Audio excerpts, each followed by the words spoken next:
विक्रम, जी ma'am साहब। ये लो पैसे। पैसे? पर मैम ये किस चीज़ के हैं? देखो, ये अब तक का तुम्हारा जो भी हिसाब है ना, वो सब मैंने क्लियर कर दिया है। तो तुम ये पैसे रख लो और कल से काम पर आने की कोई ज़रूरत नहीं है। क्या? पर मैम साहब क्यों? किस लिए? मुझसे कोई गलती हुई क्या? नहीं, तुमसे कोई गलती नहीं हुई है। बस जितना कह रही हूँ उतना करो, कल से काम पर मत आना। पर मैडम, मुझसे कोई गलती हुई है क्या? मैंने कोई काम ढंग से नहीं किया क्या? मैं आपका कितना पुराना नौकर हूँ, आप मुझे ऐसे अचानक क्यों निकाल रही हैं? नहीं विक्रम, तुम्हारे काम में कोई गलती नहीं है और ना ही तुम में कोई कमी है। असल में बात कुछ और ही है। क्या दिक्कत है मैम साहब, बताइए मुझे।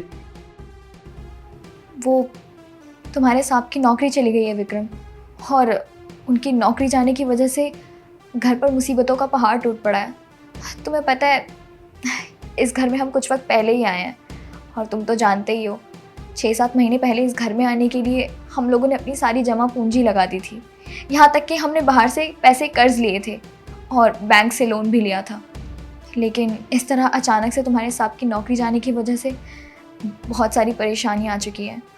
घर का लोन भरना है, कर्जदारों को पैसे देने हैं और सेविंग्स कुछ है नहीं जो हम इस्तेमाल कर सकें। बच्चों की स्कूल की फ़ीस है, माँ जी और बाबू जी की दवाइयाँ हैं, बिजली, पानी, घर का राशन, बहुत सी चीज़ें हैं। सारे ज़रूरी खर्चे और मैं कहीं पर कटौती नहीं कर सकती। इसीलिए मैंने सोचा कि क्यों ना मैं तुम्हें ही नौकरी से कुछ वक्त के लिए हटा दूँ। मुझे मालूम है तुम्हारे जाने के बाद मुझे काम में बहुत दिक्कत आएगी। आदत नहीं है ना अकेले काम करने की, लेकिन मजबूरी में इंसान को सब कुछ करना पड़ता है। मैम साहब, आपने हमेशा मुझे अपने परिवार का हिस्सा माना है और आप लोगों ने हमेशा मेरी मदद की है। मैं जब जब मुसीबत में था, आप लोगों ने मेरा साथ दिया है। गांव में जब मेरी माँ बीमार थी तो आपने मुझे पैसे दे के मेरी मदद की थी, और यहाँ शहर में भी कुछ टाइम पहले मुझे जब दिक्कत हो रही थी तो आपने मुझे पैसे दे के मेरी मदद की थी। मैं यहाँ शहर में अकेला रहता हूँ, गांव से इतनी दूर रहता हूँ, फिर भी आप लोगों के साथ रहकर मुझे कभी अकेलापन महसूस नहीं हुआ। और आज जब आप पे मुसीबत है तो आप मुझे अपने से दूर कर रहे हैं। मैम साहब, ऐसा नहीं हो सकता। आप मुझे पैसे भले ही ना दें, पर आप मेरे को काम पे रखें।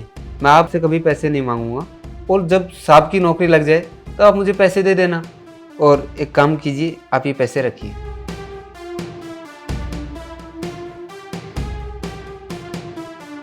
और हाँ, मैं कहीं नहीं जाने वाला मैम साहब। लेकिन विक्रम, मैं नहीं चाहती कि तुम यहाँ पर फ्री में काम करो और इस वजह से तुम अपना ही नुकसान करो। मैं मानती हूँ कि तुम हमारी मदद करना चाहते हो और मुझे ये चीज़ देखकर बहुत अच्छा लगा, लेकिन मेरी बात को समझो। भावनाओं में बह करके तुम अपना नुकसान मत करवाओ। अरे मैम साहब, आप ये कैसी बातें कर रहे हैं? इसमें नुकसान की क्या बात है? जब बुरे वक्त में आपने मेरा साथ नहीं छोड़ा तो मैं आपका साथ कैसे छोड़ दूँ भला? तुम्हारा बहुत बहुत शुक्रिया विक्रम, जो तुमने हमारी परेशानी को समझा और हमारे बुरे वक्त में हमारे साथ दिया। चलो तुम अपना काम करो। ठीक है मैम साहब।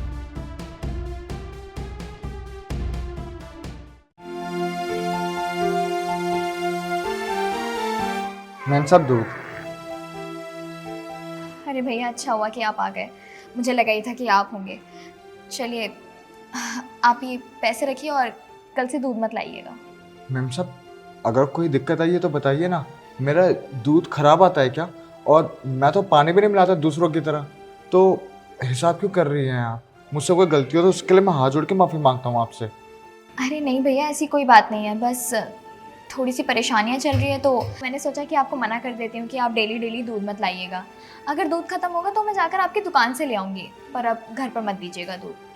क्या हुआ मैम साहब, आप कुछ परेशान लग रहे? कोई परेशानी है तो हमें बताइए, हमसे जितना हो पाएगा हम उतना कर लेंगे। अरे नहीं नहीं भैया, ऐसी कोई बात नहीं है। अब बस घर में कुछ दिक्कतें चल रही हैं। असल में इनकी नौकरी चली गई है और आपको तो पता ही है कि नौकरी जाने के बाद घर में कितनी परेशानियां आ जाती हैं। जब आज के ज़माने में इतने खर्चे हैं, 100 खर्चे होते हैं और महंगाई कितनी बढ़ी हुई है, लेकिन घर में अगर कमाई का कोई ज़रिया ना हो, पैसा आने का कोई ज़रिया ना हो, तो मुसीबतें सर पर टूट जाती हैं। इसीलिए बस घर में इतनी दिक्कतें होने की वजह से मैंने सोचा कि मैं दूध लेना कम कर देती हूँ। अगर हफ्ते में रोज़ाना दूध नहीं आएगा, कभी कभार आएगा, तो इसमें क्या ही दिक्कत है ना। बस मैंने इसीलिए ये सब किया। आप दूध मत दीजिएगा। मैम साहब, आप लोगों ने मेरे लिए कितना कुछ किया है। अब मैं आपके बुरे समय में काम नहीं आऊँगा तो कौन आएगा। आप दूध लेते रहिए, जब साहब की नौकरी लग जाएगी तब आप मुझे पैसे दे देना। और देखिए ना, आपने और साहब ने कितना कुछ किया है। मेरी बहन की जब शादी थी, आपने गहने दिए उसे, और 5 लाख का खर्चा हुआ था तो वो साहब ने दिए ना, वरना तो मेरी कोई औकात नहीं थी कि मैं अपनी बहन की शादी कर पाऊँ।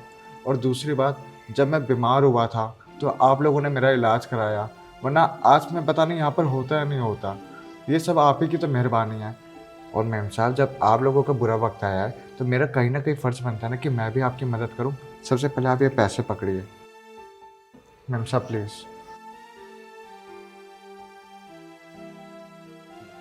अरे लेकिन भैया देखिए, आप ऐसा मत करिए। हमारी मदद करने के चक्कर में आप अपना नुकसान मत करवाइए।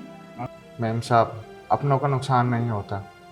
आप चिंता मत कीजिएगा, जब साहब जॉब पे लग जाएंगे तब आप मेरे को पैसे दे देना। मैं कहीं भागा थोड़ी ना जा रहा हूँ। चलिए ठीक है भैया, आपका बहुत बहुत शुक्रिया। ठीक है मैम साहब।